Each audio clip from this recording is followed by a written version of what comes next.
নমস্কার বন্ধুরা, আমার আজকের রেসিপি এঁচোড়ের কালিয়া। আজকের এই এঁচোড়ের কালিয়া সম্পূর্ণ বাটা মশলাই রান্নাটি করেছি। খেতে জাস্ট অসাধারণ হয়।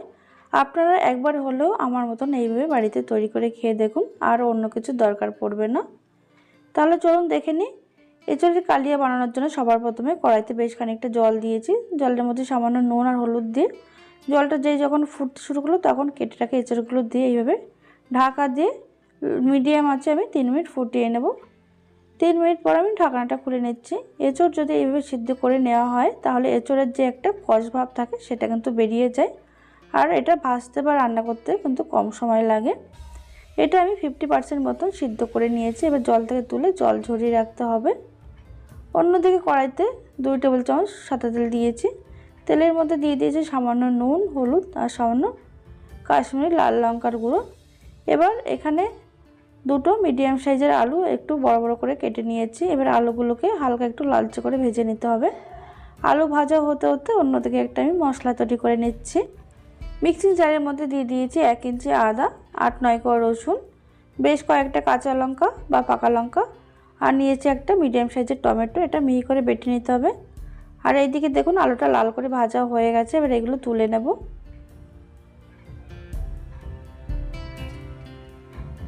এবার আলু ভাজা তেলের মধ্যে দিয়ে দেব সিদ্ধ করে রাখা এঁচোড়। এইভাবে যদি এঁচোড়টা হালকা একটু ভেজে নেওয়া হয় তাহলে কিন্তু এঁচোড় কিন্তু একদম পুরো মাংসের মতন লাগবে খেতে। দেখুন এইভাবে আমি লো টু মিডিয়াম আঁচে 2 মিনিট ভেজে নিচ্ছি। 2 মিনিট ভেজে নেওয়া হয়ে গেছে। এবার এগুলো তুলে নেব। এদিকে কড়াইতে 2 টেবিল চামচ সরষের তেল দিয়েছি। আপনারা চাইলে পুরো রান্নাটা সরষের তেলে করতে পারেন। এবার তেলটা গরম হয়ে যাওয়ার পর দিয়েছি 1/2 টিস্পুন গোটা জিরে, 2টো তেজপাতা, একটা শুকনো লঙ্কা। এবার 10 থেকে 15 সেকেন্ড একটু নাড়াচাড়া করে নেওয়ার পরে দিয়ে দিচ্ছি সেই তৈরি করে রাখা মশলা। আদা, রসুন, কাঁচা লঙ্কা, টমেটো যেটা একসঙ্গে বেটে নিয়েছিলাম সেটা দিয়ে 2-3 মিনিট একটু কষিয়ে নিতে হবে। তারপর এর মধ্যে দিয়ে দিচ্ছি আমি 1.5 চামচ জিরে বাটা। জিরে বাটা দিয়ে আরও কিছুক্ষণ নাড়াচাড়া করে নেব। এইভাবে যদি সম্পূর্ণ বাটা মশলা দিয়ে রান্নাটা করা হয় তাহলে কিন্তু দুর্দান্ত খেতে হয়। আপনারা অবশ্যই এভাবে বাড়িতে একবার করে খেয়ে দেখবেন।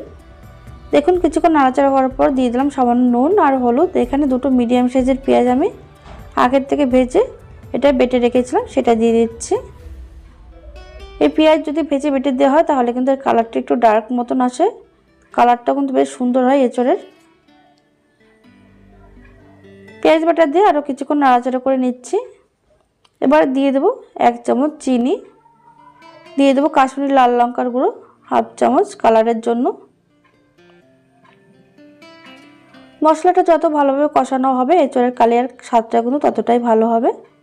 দেখুন 2-3 মিনিট কষিয়ে নেওয়ার পর তেলটা যখন ছেড়ে দেবে তখন গ্যাসের ফ্লেম একদম লোতে রেখে দিয়ে দিতে হবে 2 টেবিল চামচ ফেটিয়ে রাখা টক দই।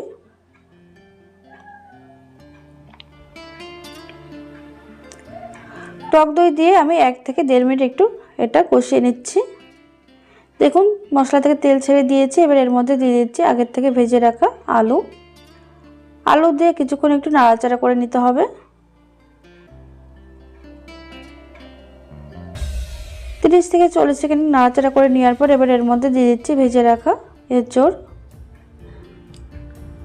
এই সময় আমি গ্যাসের ফ্লেম লো টু মিডিয়ামে রেখেছি। লো টু মিডিয়ামে রেখে এঁচোড়টা মশলার সঙ্গে খুব ভালো করে কষিয়ে নিতে হবে। এবার এটা ঢাকা দিয়ে একদম লোতে রেখে দেবো 2 মিনিট। 2 মিনিট পর ঢাকনাটা খুলে নিচ্ছি। মাঝে একবার ঢাকনাটা খুলে আমি একটু নাড়াচাড়া করে দিয়েছিলাম যাতে তলায় লেগে না যায়, সেটাও খেয়াল রাখতে হবে। দেখুন মশলার সঙ্গে এঁচোড়টা খুব ভালোভাবে কষিয়ে যাওয়ার পর এবার এর মধ্যে দিয়ে দিতে হবে পরিমাণ মতন গরম জল। অবশ্যই করে এই রান্নাতে গরম জলটা ব্যবহার করবেন।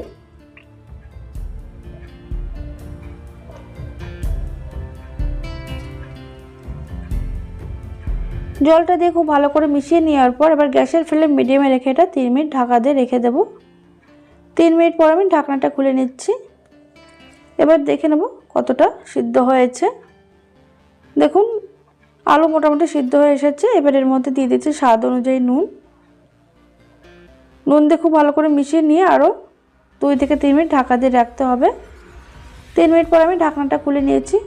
এঁচোড় আর আলুটা খুব ভালোভাবে সিদ্ধ হয়ে গেছে। এবার এর মধ্যে দিয়ে দিচ্ছি 1/2 চামচ গরম মশলার গুঁড়ো, গরম মশলার গুঁড়ো দিয়ে মিশিয়ে নেব। তবে আপনারা যেরকম গ্রেভি রাখতে চান সেই অনুযায়ী রাখতে পারেন। এবার সব শেষে দিয়ে দিচ্ছি 1 চামচ ঘি দিয়ে খুব ভালো করে মিশিয়ে নেব। তাহলে বন্ধুরা আপনারা দেখতেই পেলেন কত সহজে তৈরি হয়ে গেল আজকের রেসিপি এঁচোড়ের কালিয়া। এই রেসিপি যদি ভালো লেগে থাকে তাহলে অবশ্যই একটা লাইক করার অনুরোধ রইল। চ্যানেলে নতুন বন্ধু হয়ে থাকলে চ্যানেলকে সাবস্ক্রাইব করে পাশে থাকা বেল আইকনটা অবশ্যই প্রেস করবেন। আর আপনারা বন্ধু বান্ধবদের সঙ্গে প্রচুর শেয়ার করে দেন। আর আপনারা অবশ্যই বাড়িতে বানাবেন।